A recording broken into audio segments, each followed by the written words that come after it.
ರಾಜ್ಯದ ಜನತೆಗೆ ಮತ್ತೆ ಕಾದಿದ್ಯಾ ಕರೆಂಟ್ ಶಾಕ್ ಅನ್ನೋ ಅನುಮಾನ ವ್ಯಕ್ತವಾಗ್ತಾ ಇದೆ. ವಿದ್ಯುತ್ ದರ ಪರಿಷ್ಕರಣೆಗೆ ಮತ್ತೆ ಎಸ್ಕಾಂಗಳು ಸಿದ್ಧತೆ ನಡೆಸಿದೆ. ಕೈಗಾರಿಕಾ ಮತ್ತು ವಾಣಿಜ್ಯ ಬಳಕೆದಾರರಿಗೆ ಕರೆಂಟ್ ಶಾಕ್ ನೀಡಲಿದ್ದು, ವಿದ್ಯುತ್ ದರ ಪರಿಷ್ಕರಿಸಲು ಎಸ್ಕಾಂಗಳಿಂದ ಕೆಇಆರ್ಸಿಗೆ ಅರ್ಜಿ ಸಲ್ಲಿಸಲಾಗಿದೆ. ಏಪ್ರಿಲ್ ತಿಂಗಳಲ್ಲಿ ವಿದ್ಯುತ್ ದರ ಪರಿಷ್ಕರಣೆಯನ್ನ ಕೆಇಆರ್ಸಿ ಮಾಡಿತ್ತು. ಮತ್ತೆ ವಿದ್ಯುತ್ ದರ ಪರಿಷ್ಕರಣೆ ಮಾಡಲು ಕೆಇಆರ್ಸಿಗೆ ಮನವಿ ಸಲ್ಲಿಸಲಾಗಿದೆ. ಪ್ರತಿ ಯೂನಿಟ್ಗೆ 10 ಪೈಸೆಯಿಂದ ₹1ವರೆಗೆ ಹೆಚ್ಚಳಕ್ಕೆ ಮನವಿ ಮಾಡಲಾಗಿದೆ. ವಿದ್ಯುತ್ ದರ ಏರಿಕೆಗೆ ಕೈಗಾರಿಕಾ ಮತ್ತು ವಾಣಿಜ್ಯ ಬಳಕೆದಾರರು ಆಕ್ಷೇಪ ವ್ಯಕ್ತಪಡಿಸುತ್ತಿದ್ದಾರೆ. ಮೈಸೂರು ದಸರಾ ಉತ್ಸವಕ್ಕೆ ದಿನಗಣನೆ ಶುರುವಾಗಿದೆ. ಅರಮನೆ ಆವರಣದಲ್ಲಿ ಕಾವಾಡಿ ಹಾಗೂ ಮಾವುತರಿಗೆ ಔತಣಕೂಟ ಆಯೋಜನೆ ಮಾಡಲಾಗಿದೆ. ಮೈಸೂರು ಜಿಲ್ಲಾಡಳಿತದಿಂದ ಔತಣಕೂಟ ಆಯೋಜನೆ ಮಾಡಲಾಗಿದ್ದು, ಕಾವಾಡಿ ಮತ್ತು ಮಾವುತರ ಕುಟುಂಬಸ್ಥರು ಭಾರಿ ಭೋಜನ ಸವಿದ್ರು.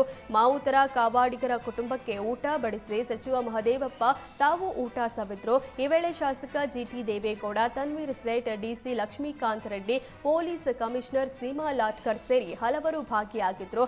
ಊಟದ ಬಳಿಕ ಮಾವುತ ಕಾವಾಡಿ ಕುಟುಂಬಸ್ಥರ ಆರೋಗ್ಯ ತಪಾಸಣೆ ಮಾಡಲಾಯಿತು.